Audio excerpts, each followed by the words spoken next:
बहुत अच्छा अपनी विधा का प्रदर्शन, एक बार जोरदार तालियों से स्वागत करेंगे।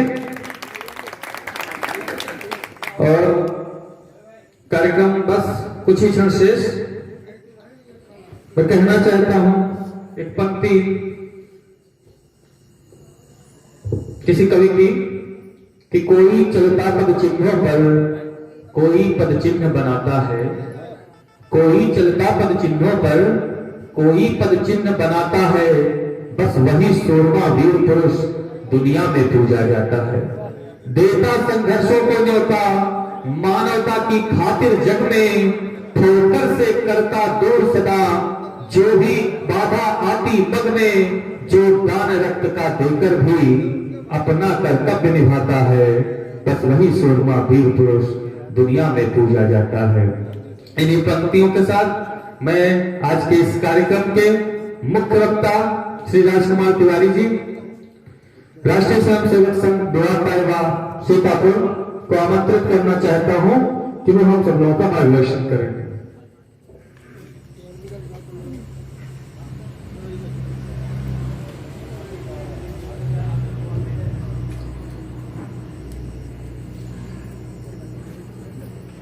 ज्ञान विज्ञान कला और संगीत की अधिष्ठात्री देवी मां शारदे, जिन्होंने हम सबके मन में नित्य निरंतर चर अचर जगत में रमण करने वाले राम दिए जग को, ऐसे वाल्मीकि ऋषि आदि कवि, उनको प्रणाम करता हूँ।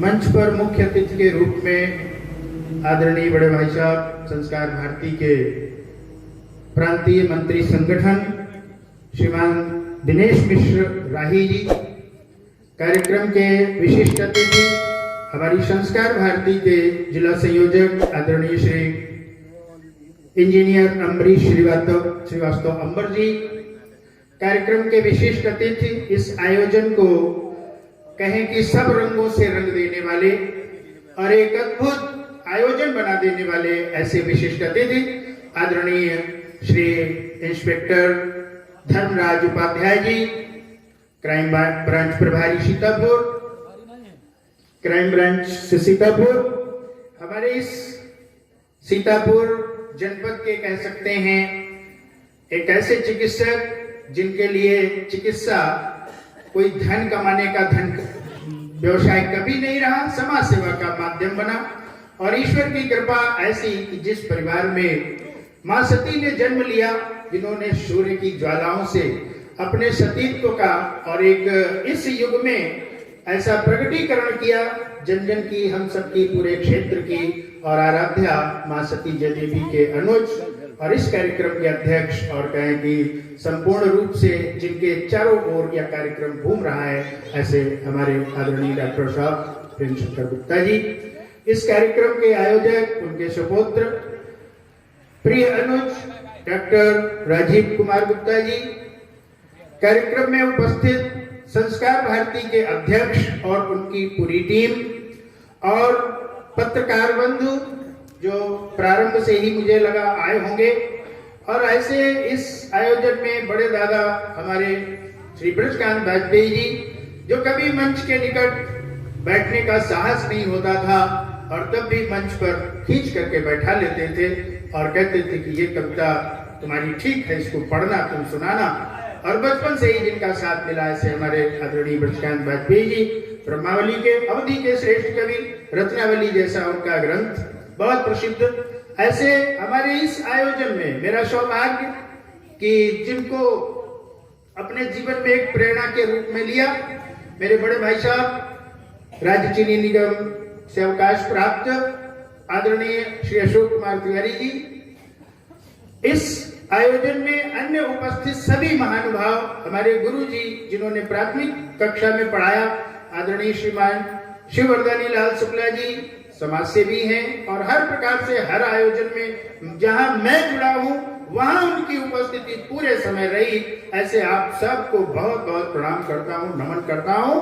और आज मुख्य वक्ता के नाते इस मंच पर मुझे मार्गदर्शन करने के लिए कहा गया, तो जो अपना विषय है वो मार्गदर्शन जैसा कुछ नहीं है, कुछ बातें आपसे कर लूंगा, कुछ अगर दो चार छोटी छोटी कविताएं, एक 10-5 मिनट का लंबा कुछ विषय न रख करके बहुत संक्षिप्त विषय रखूंगा, क्योंकि समय भी बहुत अधिक हो गया है।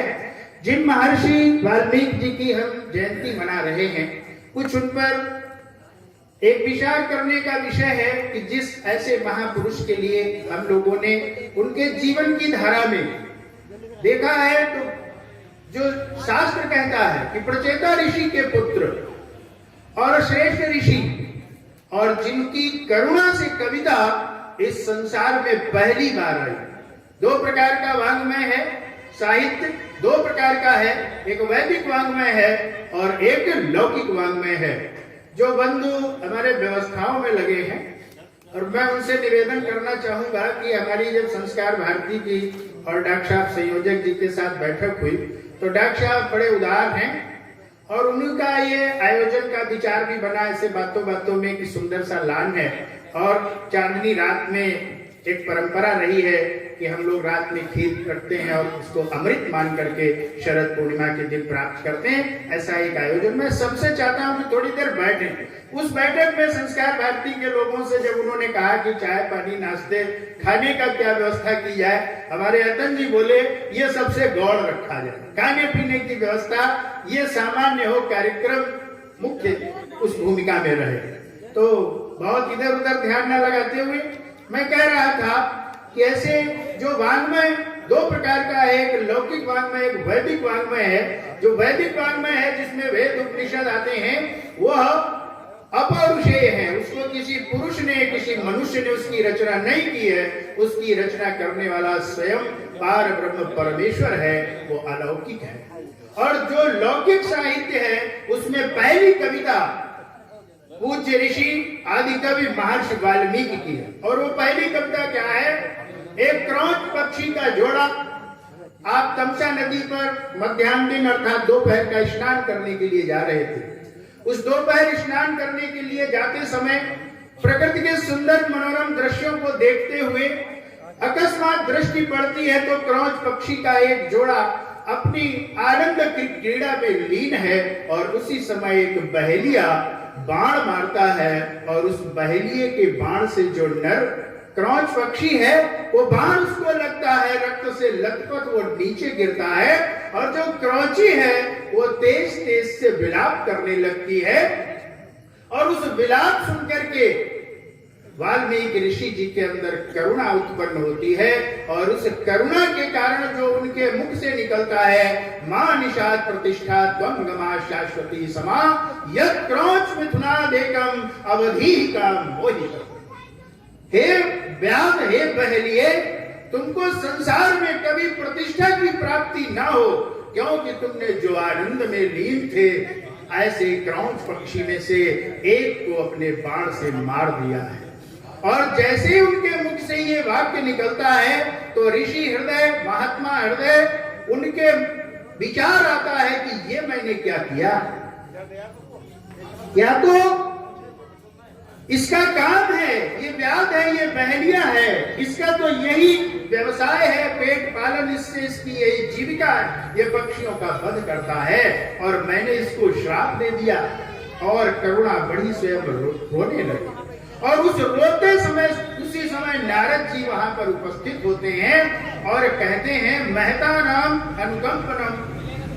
ऐसा उनका वाक्य आता है सामने कि ये जो तुम करुणा कर रही है तुमने उस क्रौंच पक्षी के दृश्य को देख करके, और बाद में बहेलिए के प्रति आप जो पश्चाताप कर रहे हो, ये दोनों एक महत् कार्य इस संसार में हुए हैं कि तुमने जो अभी श्लोक बोला है वो अनुष्टुप नाम का छंद है, ये संसार की पहली कविता है। और अब आप राम काव्य लिखिए, तो कहा कि राम का तो दर्शन भी नहीं, राम के विषय में तो कुछ जानता भी नहीं। मैं अगर विस्तार पूर्वक वर्णन करूंगा तो फिर राम कथा तो राम कथा है, जिसको कहा गया है अनंत है। मैं कोई अनंत विषय नहीं रखना चाहता। आप सब इस प्रकार की कथाएं पढ़े हुए हैं, उनको सुने हुए हैं, आगे भी सुने, लेकिन आज ऐसे महर्षि का जन्म दिवस है। मैं ये कहना चाहता हूँ इस मंच के माध्यम से कि हमारे ऋषि मुनियों के साथ हमारे श्रेष्ठ महापुरुषों के साथ बहुत वर्षों तक अन्याय हुआ है। उसका कुछ आप उदाहरण यदि देखना चाहें तो आप महर्षि वाल्मीकि की पूर्व एक ऐसी कथा उनके साथ जोड़ दी जाती है कि वो केवल ऋषि नहीं तो उसके पूर्व के जीवन में वो कुछ और थे। दूसरा और अगर उदाहरण आप देखना चाहें क्यों ऐसा किया गया है तो दूसरा उदाहरण आप गोस्वामी तुलसीदास जी का देखिए, जो इन्हीं का पुनर्अवतार मानने वाला एक बड़ा करोड़ों की संख्या में ऐसा समाज है जो ऐसा मानता है कि गोस्वामी जी ने जो संस्कृत की रामायण थी उसको जन समाज समझ नहीं सकता था, तो इसलिए रक्षा थोड़ा शांति कर बाद में इसको कर, ये विषय ही नहीं है। तो उसको उन्होंने संस्कृत की रामायण हर कोई पढ़ नहीं सकता, जन समाज रामायण को समझ सके, तो इसलिए जन भाषा में अवधी भाषा में उन्हीं वाल्मीकि ऋषि जी ने गोस्वामी तुलसीदास जी के रूप में पुनर्अवतरित होकर के और उस जन जन की प्रिय श्री रामचरित मानस की रचना की। ऐसे उन तुलसीदास जी को बता दिया गया कि तुलसीदास जी नारी लोलुप थे, इतने नारी लोलुप थे कि सर्प को पकड़कर और एक मृतक अर्थी पर बैठ करके उन्होंने नदी पार की, सर्प को पकड़ करके छत पर चढ़ गए अपनी पत्नी के पास पहुंचने के लिए। मित्रों, जब पूछा जाता है कि तुलसीदास जी का जन्म कहाँ हुआ तो बताया जाता है या तो यहाँ हुआ या तो वहां हुआ या तो वहां हुआ। ये नहीं जानते जन्म कहाँ हुआ। ये पूछा जाए तुलसीदास जी का जन्म कब हुआ तो ये नहीं जानते कहाँ हुआ, कहते या तो इस सन में हुआ, 1535 में हुआ, इतने में हुआ, इतने में हुआ। लेकिन कहने वाले ये जानते हैं कि सर्प पकड़ करके छत पर चढ़ गए और मुर्दे पर बैठ करके पत्नी से मिलने के लिए नदी पार कर ली। एक षड्यंत्र था जिसके अंतर्गत तुलसीदास जी जैसे महात्मा को नारी लोलुप घोषित करने का प्रयास है। एक हमारे महापुरुष संत कबीर दास जी, कहा गया है एक विधवा ब्राह्मणी के गर्भ से उनका जन्म हुआ। ये भी एक बहुत बड़ी साजिश है, बहुत बड़ा षड्यंत्र की ये एक महापुरुष है कबीरदास। इसके प्रति अश्रद्धा का भाव पैदा कर दो तो जो अच्छाइयां ये समाज को देना चाहते हैं वो संदेह की दृष्टि में आ जाए, वो सच्चाइयां समाज को स्वीकार ना हो पूर्ण रूप से। आप संत सूरदास जी का नाम लीजिए, कहते हैं वेश्या के पास गए और वेश्या ने उनको कहा कि अरे इन आंखों से भगवान को देखो। तो एक कथा ये मिलती है सूरदास जी के जीवन, कहीं कहीं आपको छपा मिलेगा। मैं कोई अन्यथा बात नहीं करता, जो कहीं पढ़ा नहीं, जो कहीं सुना नहीं वो बात नहीं कहता। लेकिन कहते सूजे से उन्होंने अपनी आंखें फोड़ ली है हमारे महापुरुषों के साथ षड्यंत्र, और एक दो बार नहीं पूरे सैकड़ों वर्षों तक किया। आज उस ऐसे महापुरुष की, ऐसे ऋषि की हम जयंती मना रहे हैं जिन्होंने भगवान श्री राम को हमको प्रदान किया।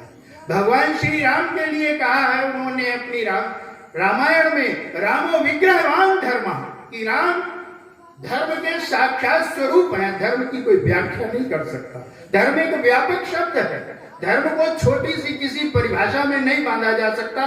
तो कहा गया कि अगर धर्म को समझना है, अगर धर्म को जानना है तो फिर धर्म विग्रह अर्थात तो मूर्त रूप भगवान श्री राम के जीवन में चरितार्थ होता है, और जो उनका जीवन चरित्र है वही धर्म है, वही मर्यादा है, वो मर्यादा पुरुषोत्तम है।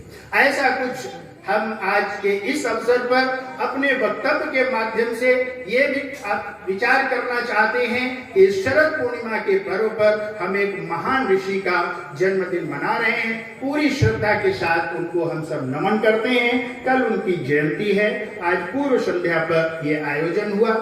सब प्रकार से आयोजन सफल है। वो तो काम संस्कार भारती के अध्यक्ष जी करेंगे औपचारिक रूप से आपको आभार प्रदर्शित करने के लिए, लेकिन डॉक्टर राजीव गुप्ता जी और इस सती परिवार के लिए और अपने सब अतिथियों के प्रति मैं हृदय से आभारी हूँ। हर प्रकार से उनके प्रति कृतज्ञता नतमस्तक होकर के ज्ञापित करता हूँ। ये ऐसा आयोजन जिसमें मेरी उपस्थिति पूरी तरह संदिग्ध थी। प्रातःकाल 8 बजे से दूसरे जिले में बैठक प्रारंभ हुई और लगातार वो बैठक दोपहर में भोजन के लिए मात्र 30 मिनट और सायंकाल वो 5 बजे बैठक समाप्त होती है। लेकिन ये सती जी की कृपा है, माँ वाणी की कृपा है, इन अतिथियों का आशीष है और वाल्मीकि जी की कृपा है कि मैं इस मंच तक आ सका। आप सबको धन्यवाद ज्ञापित करता हूं और कुछ कविता की पंक्तियां आपके समक्ष अपनी वाणी को पवित्र करने के लिए कविता जैसी धर्मराज जी ने सुना दी, जैसी बड़े भाई साहब अंबर जी ने सुना दी, और जो कुछ अभी माननीय मुख्य अतिथि जी हमारे सुनाने वाले हैं, संस्कार भारती के अधिकृत वक्ता भी हैं, और उनके द्वारा आने वाला वैसा तो मैं नहीं सुना सकता। एक घनाक्षरी छंद में माँ वाणी की वंदना करता हूं। वीणावर दंड कर धारती हो तुम सदा, वीणावर दंड कर धारती हो तुम सदा, श्वेत कमल आसना उर में विराजिए।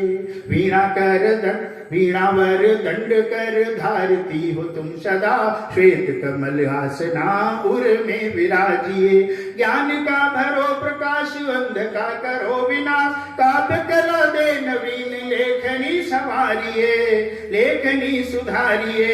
सप्त स्वर साज सजे वर्ण अर्थ राग जगे, भव्य भाव भूमिका से कंठ को संवारिए। भक्त ये रहा पुकार हंस पर हो सवार, भक्त ये रहा पुकार हंस पर हो सवार। आशु कृपा ले अपार शारदा पधारिए, आशु कृपा ले अपार शारदा पधारिए। एक और बहुत सुंदर वंदना माँ के एक छंद के माध्यम से, एक सवैया छंद से, भाई साहब को बहुत प्रिय है सवैया छंद, और आपकी ही प्रेरणा से कुछ सवैया छंदों की रचना हो सकी है, निरंतर उत्साहित करते हैं।